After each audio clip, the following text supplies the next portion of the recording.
her right now. Okay. We could probably make it brighter in here, couldn't we? Yeah. Oh, I think she's probably going to be more just focused on what you're saying. Okay. All right. So first of all, I'm just going to start with her astrology and where these energies are hitting. Are you recording? Yes. Okay. All right. So she's a life path 7, which is a spiritual seeker, and her north node's in Leo. So if you combine life path 7 with North Node Leo, how I interpret that specific life path, I call that the lighthouses. Okay, so she's meant to be a lighthouse. So she's a light worker like me. She's a light worker, yes. That's what I've absorbed the entire time, but I have not told her that. So, well, she has the same life purpose as you do. So, the lighthouses, basically, she has to go through her own spiritual journey, through soul searching and being led to figure it out. And then once she figures it out, she has to share whatever it is that she learned with the world. Yes. That's her life path. Right. Okay. Her and I have the same life path. Correct. Yes. All right. So she has a stellium in Taurus. Okay. So this powerful new moon that just happened this weekend, you can sit down if you want. This powerful new moon that just happened this weekend hit her like in so many areas. So it hit her in identity, mind, love, energy, lots of things. Okay. Okay. So it's really working very strongly on her identity. Okay, and that's kind of what, there's a big identity thing happening here. So another thing that's going to hit her in the month of May. Is that that's going to be the Scorpio energy is going to come in. Okay, so she has Scorpio and Lilith, and it's opposed to her identity. So it's opposed to Taurus.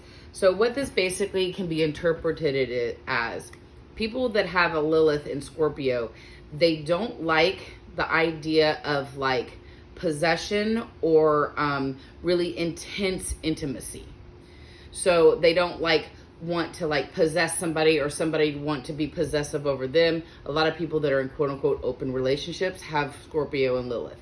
But with her, it actually is opposing to what she naturally is. So because she's got so much Taurus, one of the biggest things about Taurus is actually possession. So it's one of the things that Tauruses do in this lifetime is they possess, they own. So it's going to So it's going to hit her very strongly around May 16th, around mid-May. Okay, May 16th, give or take a week. Okay, so that's what's going to be hitting. She's going to be hitting on this what she thinks of in terms of love and relationships, and how much does she really want to be possessed or not be possessed, or what, it's going to be energies around that it's going to make her think of things like that. Okay, so we're going to get into the reading. This is a Celtic Cross reading. This covers the next year. Okay, so this energy right here just started this weekend. Okay, so all of this right here is happening at this moment. Okay, and then this is going to be pulled in. Some of this stuff is going to be pulled in with the May eclipse energy. Okay, and then this is where she's going to be headed. Okay, so that's just kind of the layout. So let's get started with what this means. So we're going to start off with the current situation, okay, which is this. All right, so basically this is a possibility of some kind of new beginning.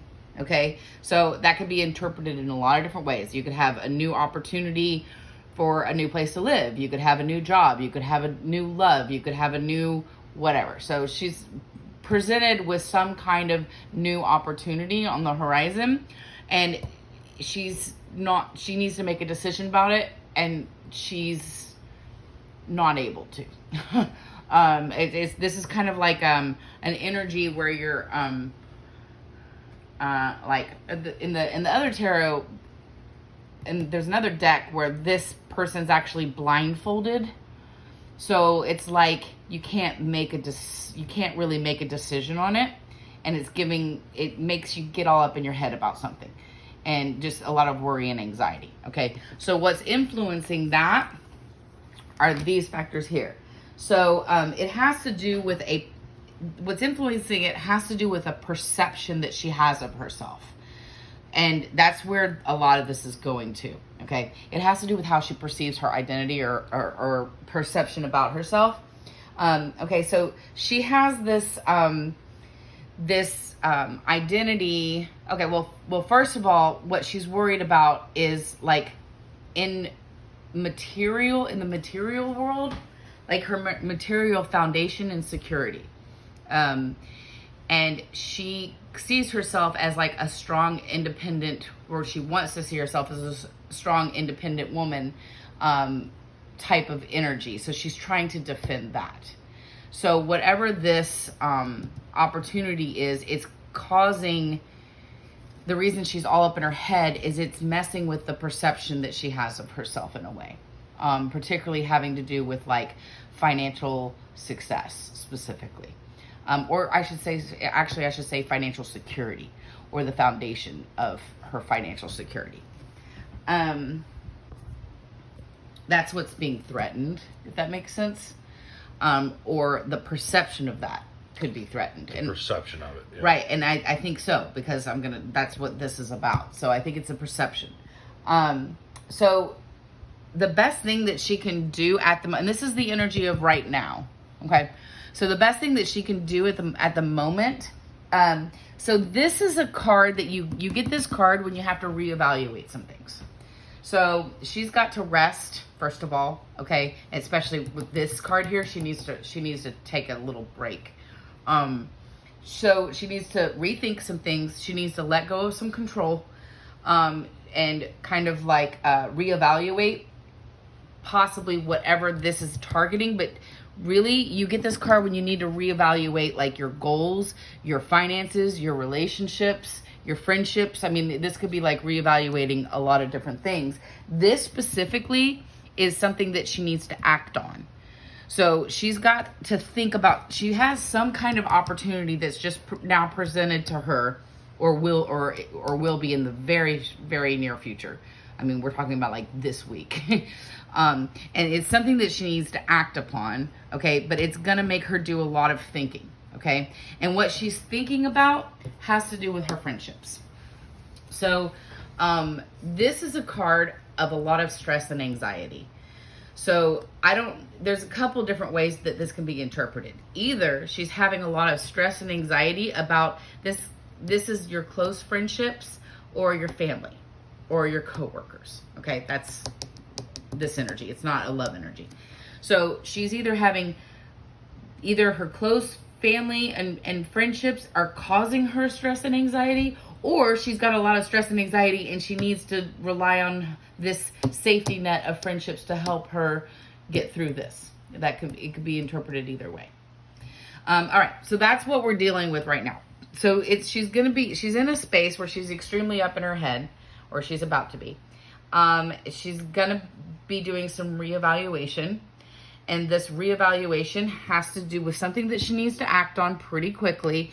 It's a new situation, and it possibly could have something to do with families or friends. So looking at the past energy, and then so now we're gonna move into where that's just this is hashtag current situation. Yep. All right, so now we're gonna move into what the energies are bringing through the year. So in order to move into that, we have to go into the past. So in her past energy, this is extremely specific. So in the past energy, this is a relationship, and this is a very difficult relationship, or it could be a pattern of relationships as well. Especially if there's some kind of dysfunctional codependency type pattern. So this basically, what this energy is you have somebody who's a giver, okay, who is very nurturing and compassionate and gives all of her love freely and gets shit on.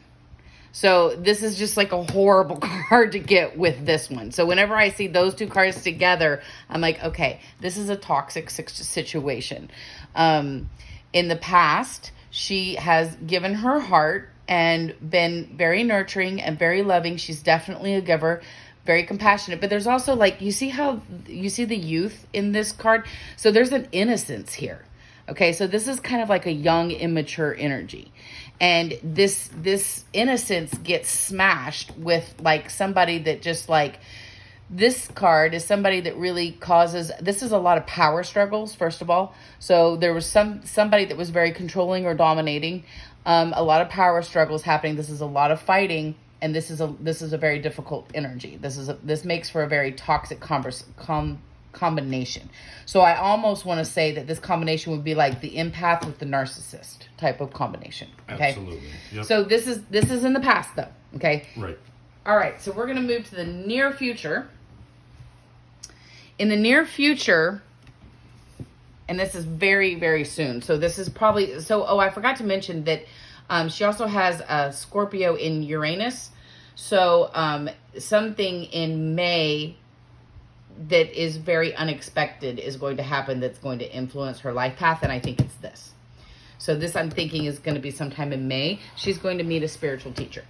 Okay. The spiritual teacher specifically is showing her how to be a lighthouse. That's specifically what this person does. So somebody is she's about to go on a soul searching journey. That's actually the journey that she's going to have this year. We haven't gotten to those cards yet, but in the process, she's going to have a mentor that's going to help her through the process. Okay. So, and she's meeting this, she either already knows this person and this person's going to step into that role, or she's meeting this person. I was going to introduce you to her. Okay. Well, I'm not a lighthouse though. I mean, I am, but I have a little bit different of a path, but it is somebody that helps her. So her journey involves, it's a spiritual seeking journey. Mm-hmm. So it's somebody who shows her the spiritual world that she opens up to and so she's about to have a spiritual awakening of sorts. And this spiritual awakening starts in May. Could the person already be in her life yes. right now? Okay. But not in this role yet. Got it. Okay, so this spiritual awakening is going to start for her in May, and it's going to blossom through the rest of the whole year. Okay, so this is the rest of her year, and it's a spiritual seeking journey. Okay, that's what this year is going to be for her. Well, plus something else. Okay, and an identity crisis. Okay, so anyway, so she's needs to learn, and what I mean by a lighthouse specifically. So I have kind of an analogy for that. Like, so we're all the collective consciousness of all the souls in the world. We're all swimming around in an ocean. We're a bunch of fish, right? And at the bottom of the ocean, it's really dark and mucky. But as you go up in the ocean, it gets lighter and lighter and lighter. Okay. Mm-hmm. Well, the lighthouses aren't actually swimming in the ocean. They're actually holding still, and they are transparent. So it's because they have to completely dissolve their own ego in order for them to be able to do this, because mm-hmm. they can't get attachments to people. It's not to say that they can't have relationships, but they can't have egoic attachments to people. So when they clear their egoic attachments and they become a clear vessel, the light comes from outside of the ocean, that's God or source energy, and it shines right through them so that they become a lighthouse that show all the other fish in the ocean how to ascend up to a higher frequency. Okay, that is the